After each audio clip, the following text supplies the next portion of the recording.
欢迎来到热点新闻频道，请订阅并关注以获取最新资讯。营救汪星人重映争议，诚意从5番变1番，10亿票房压力背后的行业博弈。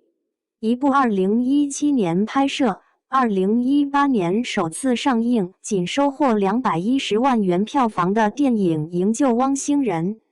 近日因宣布2026年贺岁档重映而登上热搜。更引人注目的是，当年在演员表中仅位列第5的诚意，被片方置顶为领衔主演，并背负了导演梁庭票房突破10亿的预期。这一操作引发广泛质疑，流量明星是否应该为一部7年前的老片扛起票房重任？回到2018年《营救汪星人》首次上映时的演员表，顺序非常清晰。文松作为主演排在第1位，小女孩角色其后，奥弟、周岩紧随其后，而诚意仅列为第5位。此番位不仅出现在宣传册中，也反映在当年电影产业惯例，角色戏份与番位对应，是行业最基本的职业尊重。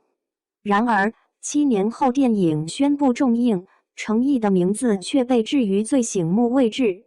甚至超过了原本的一番文松。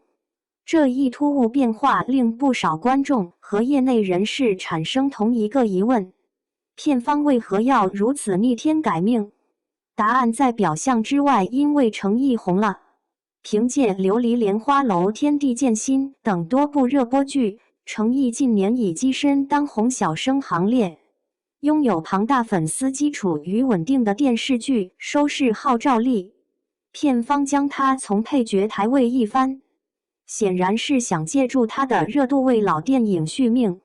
但这种操作不仅涉嫌拿多年之前的角色捞线下的热度，也在无形中将完全不相干的票房压力转嫁给演员。导演梁庭在社交平台更是火上浇油，发文称诚意会有电影狗屎运票房10亿起步。如此夸张甚至不负责任的预期，让电影本就微弱的口碑基础变得更加尴尬，也让粉丝感到强烈反感。营救汪星人的票房成绩始终不佳，2018年首次上映仅获210.2万元票房，因表现低迷，片方于次年尝试重映，结果更为惨淡，全场仅6名观众购票，票房收入172元。这一数据与导演的10亿预期形成尖锐对比。相比之下，成功重映的案例往往基于经典 IP 或技术升级，如泰坦尼克号 3D 版凭借视效革新在中国斩获9.46亿元票房，大话西游重映时增加了11分钟删减片段，而营救汪星人既无 IP 加持，也未提及修复计划，仅靠番位调整难以说服市场。国家电影局2018年发布的《国产电影复映暂行规定》明确要求，复映影片的放映影厅不得超过2500个，每院单部影片仅限1厅放映。这一规则旨在保护新片市场空间，却也意味着重映电影先天受限。影评人马庆云指出，电影院不是片方自家开的，排片取决于市场真实需求。例如沙丘重映是为续集预热白蛇，缘起借续集热度再上映，均具备明确动机与市场基础。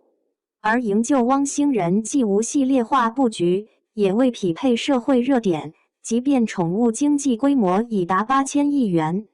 但2018年拍摄的题材与当下审美存在代际差异。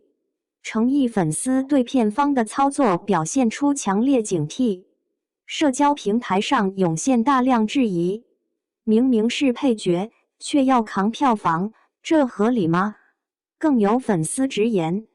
如果不阴阳诚意的话，说不定我还会去支持，现在只想让他有多远滚多远。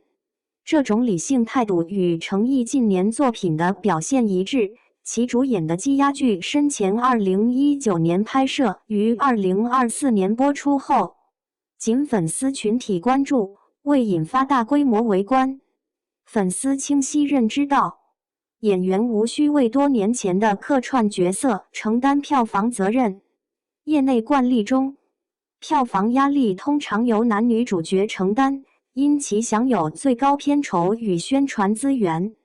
而程毅在《营救汪星人》中戏份有限，甚至连配角都算不上。《营救汪星人》的争议折射出影视行业对流量价值的短期追逐。重映老片版权费低，宣发成本可控，若搭上流量顺风车，可能实现以小博大。然而，此类操作往往忽视内容本身的价值。对比王俊凯主演的《749局》，该片沉淀8年，经历补拍与特效升级后上映。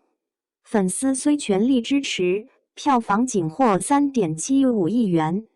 可见，即便顶流参与，陈旧内容若无实质性升级，也难以打动市场。程毅的崛起路径本身即是对短视操作的否定，从琉璃到莲花楼。他凭借高密度打戏与角色刻画积累口碑，而非依赖话题炒作。观众对重映电影的评判日益理性。放牛班的春天某瓣评分9.3，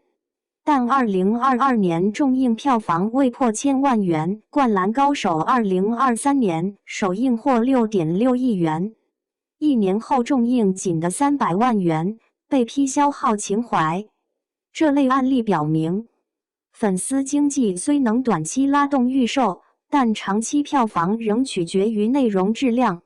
流量明星不再是票房保证，已成为行业共识，如《战狼2》羞羞的铁拳等无流量明星参演的影片，均凭借故事与制作成为爆款。片方若仅将重映希望寄托于演员热度，而非内容升级，终将面临市场反噬。营救汪星人的重映风波，本质是商业算计与艺术价值的错位。片方试图通过番位调整转移票房压力，而粉丝与市场则坚持内容为王的评判标准。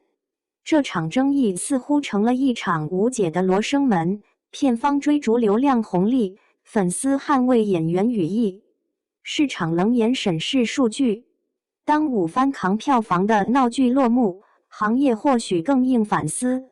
如果重映的本质不是怀旧与升级，而是算计与转移压力，电影银幕终将还剩下什么？